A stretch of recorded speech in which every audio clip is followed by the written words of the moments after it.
அம்மா வணக்கம்மா. நாம் தமிழர் கட்சியும் வர்றோம். சீமான் இருக்கார், மக்களுக்கு காப்பாடுவார்ல, அவர் கட்சியிலேருந்து நான் தான் வேட்பாளர். விவசாயத்தை நம்ம சொன்னோம். இதெல்லாம் மாற்றி போடுங்க. தண்ணி வருதா? தண்ணி தான் வரல. யார் காரணம்? ரெட்டலை, உதயசூரியன் 2 தான் காரணம். தண்ணி பாடு அவ்வளோ சங்கடம் பாருங்க கையை. என்னது பைப் அடிக்கிறது. தொகுதி முழுக்க இருக்குமா? இங்கே நல்ல தண்ணியா? நல்ல தண்ணியா இங்கே? நல்ல தண்ணி இருக்கு. அடிக்கிறாங்களா? குடிக்குது வண்டி வண்டி. ஆட்டுக்கு மனிதருக்கு நீங்கள் மாற்றி போட்டால் தான் எல்லாம் மாறும். இல்லைன்னா மறுபடியும் திமுகவுக்கோ அதிமுக ஓட்டு போட்டிங்கன்னா மறுபடியும் தண்ணி அடிச்சுட்டு வந்துட வேண்டியதான். மாற்றி போடுங்க, முடிவிடுங்க.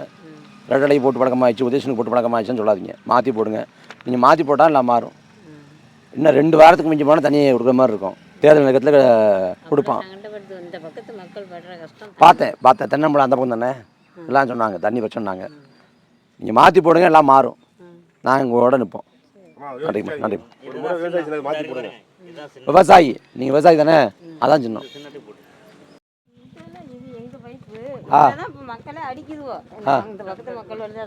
இதோ அந்த தானே.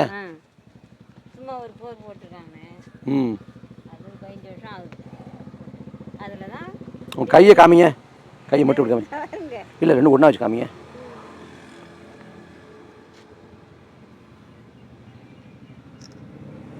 செய்தியாக போட இது பண்ணுறது தான்.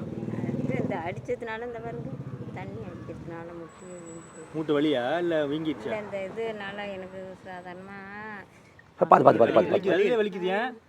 அது கையை மூடி தரங்க. அது மாதிரி ஒரு இது இருக்குது. கையை மூடி தரங்க. மூடி திறக்க முடியுமா? எந்த ஒரு மாதிரி? இது தென்னம்பலம் தானே? இது இந்த இதுக்கு இங்கிட்டு இந்த இதுக்கு இங்கிட்டு தான் தண்ணிக்கு ரொம்ப சிரமம். இங்கே நல்ல தண்ணி கிடையாது. இங்கே உப்பு தண்ணி. இந்த தண்ணி கஷ்டத்தை தீருங்க. பேசுவோம். நம்ம தீர்வு நோக்கி கொண்டு போவோம். நீங்கள் மனசு வச்சா தான் மாறும். நான் மனசு வச்சா நான் பேச தான் முடியும். நீங்கள் மனசு வச்சு ஓட்ட மாற்றி போனால் மாறும். தைரியமாக இருக்கு, சரி பண்ணலாம். ஒரே ஒரு அடி பம்பு இருக்கு. அந்த குழாயில தண்ணியை பிடிச்சி தான் நாங்கள் சமையலுக்கு பயன்படுத்துகிறோம் அப்படின்னு சொன்னாங்க.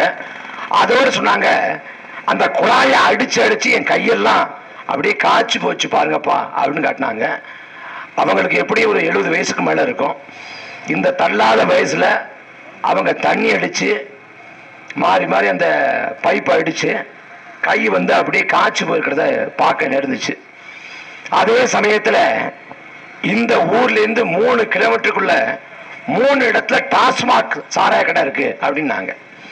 குடிக்கிற தண்ணிக்கு தட்டுப்பாடு, மக்கள் கஷ்டப்படுறாங்க, என்ன பண்ணுன்னு தெரியல. ஆனா டாஸ்மாக் சாராயம் மட்டும் குறைவில்லாம 3 கிலோமீட்டருக்குள்ள 3 சாராய கடை, ஒரு ஊராட்சிக்குள்ள 2 சாராய கடை. இதற்கான தேவை என்ன வந்துச்சு? அன்பு சொந்தங்கள் சிந்திக்கணும். காவிரியோட கடைமடை பகுதி இந்த வேதாரண்யம். இங்க முப்போகம் விவசாயம் பண்ணோம். அதே போல இங்க தண்ணீர் தட்டுப்பாடு இல்லாத பெருவாழ்வு வாழ்ந்தோம். தமிழ்நாட்டில் தண்ணீர் தட்டுப்பாடு, தண்ணீர் பஞ்சம் அப்படின்னா நமக்கு நினைவுக்கு வர்றது ராமநாதபுரம், சிவகங்கை, விருதுநகர் போன்ற மாவட்டங்கள் தான் நினைவுக்கு வரும். தஞ்சாவூர்ல, திருவாரூர்ல, நாகப்பட்டினத்துல தண்ணீர் தட்டுப்பாடு அப்படின்னு வந்தது இல்லை. நம்ம விவசாயம் பண்ண தண்ணி இல்லாம காவிரியில தண்ணி கட்டி பாடிக்கக்கூடிய ஒருபோதும் குடிக்கிற தண்ணிக்கு தட்டுப்பாடு வந்தது இல்லை. ஆனா இந்த காலத்துல காவிரியில தண்ணி இல்லை அப்படின்ற நிலை போய், காவிரியில நமக்கான தண்ணீர் இல்லைங்கிற நிலவை போய் இன்னைக்கு குடிக்கிற தண்ணிக்கு தட்டுப்பாடுங்கிற நிலை வந்துருச்சு. சிவகங்கை மாவட்டத்துல நாட்டாக்குடின்னு ஒரு கிராமம். அந்த நாட்டாக்குடி கிராமத்துல 5000 பேர் வாழ்ந்து வந்தாங்க. கடைசியில 5000 பேரும் ஊரை விட்டு காலி பண்ணி வெளியூருக்கு போயிட்டாங்க. ஏன் போனாங்க? அந்த ஊர்ல வாழ முடியாத என்ன நிலைமை, பேய் பிசாசுக்கு அச்சப்பட்டு போனாங்களா? இல்ல, மாறா அங்க தண்ணீர் தட்டுப்பாடு, குடிக்க தண்ணி இல்ல, உழவைக்க தண்ணி இல்ல. அப்ப தண்ணி இல்லாம தண்ணீரை தேடி அகதிகள் போல நிலத்தை விட்டு இடம்பெயர்ந்தாங்க. எப்படி சிவகங்கை மாவட்டம் நாட்டாக்குடியில தண்ணி இல்லாம நிலத்தை விட்டு இடம்பெயர்ந்து வேற ஊருக்கு போனாங்களோ அதே போல இந்த ஊர்கள் மாறிக்கொண்டிருக்கிறது. இங்க ஒரு ஊர்ல தென்னம்புலங்கிற ஒரு ஊர்ல கருப்பம்புலம்ங்கிற ஒரு ஊர்ல, திரடாறு, பஞ்சநதி குளம் அப்படின்னு ஒரு ஊர் 2 ஊர் இல்ல.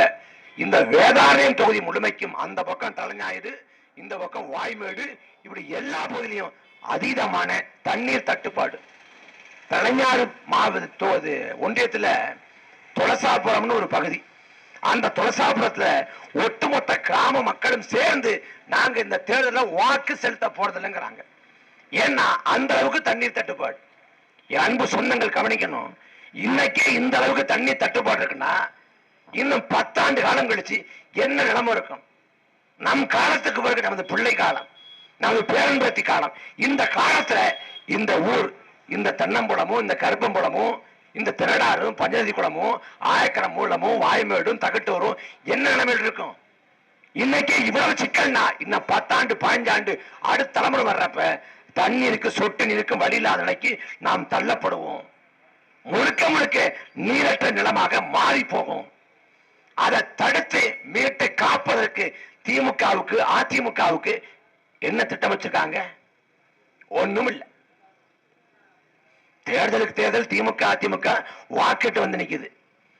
ஐயா மாணவி புகழேந்தி வந்து வாக்கு கேட்கிறாங்க, இல்ல ஐயா ஓஎஸ் மணியன் வந்து வாக்கு கேட்கிறாங்க, எங்களுக்கு ஓட்டு போடுங்க அப்படிங்கிறாங்க. சரி, ஓட்டு போடுறது சரி, ரட்டளைக்கு உதயசனுக்கு ஓட்டு போட சரி. ஓட்டு போட்டா மக்கள் வாழ்க்கை தரத்துல என்ன மேம்பாடு வரும்? அவங்க என்ன சொல்றாங்க? அதிமுக சொல்லுது, நாங்க மறுபடியும் வந்தோம்னா நாங்க வந்து வீட்டுக்கு வீடு குளிர்பதன பெட்டி பிரிச்சு தருவோம். இது அதிமுக. திமுக நாங்க 8000 ரூபாய்க்கு கூப்பன் தருவோம். அல்ல பிரிச்சோ, வாஷிங் மிஷினோ, ஏசியோ, டிவியோ என்ன வேணாலும் நீங்க வாங்கிக்கலாம், நாங்க 8000 ரூபாய்க்கு கூப்பன் தருவோம்ங்கிறாங்க. என் அன்பு சொந்தங்களே, தமிழ்நாட்டில் எந்த மக்களும் பிரிச்சு கொடு என்று போராடல. வாஷிங் மிஷின் கொடு அப்படின்னு போராடல, டிவி கொடு அப்படின்னு போராடல. மக்கள் போராடுவது அடிப்படையான தண்ணீரை கொடு என்று போராடுறாங்க, நல்ல சாலையை கொடு என்று போராடுறாங்க. மருத்துவமனை இருக்குதா?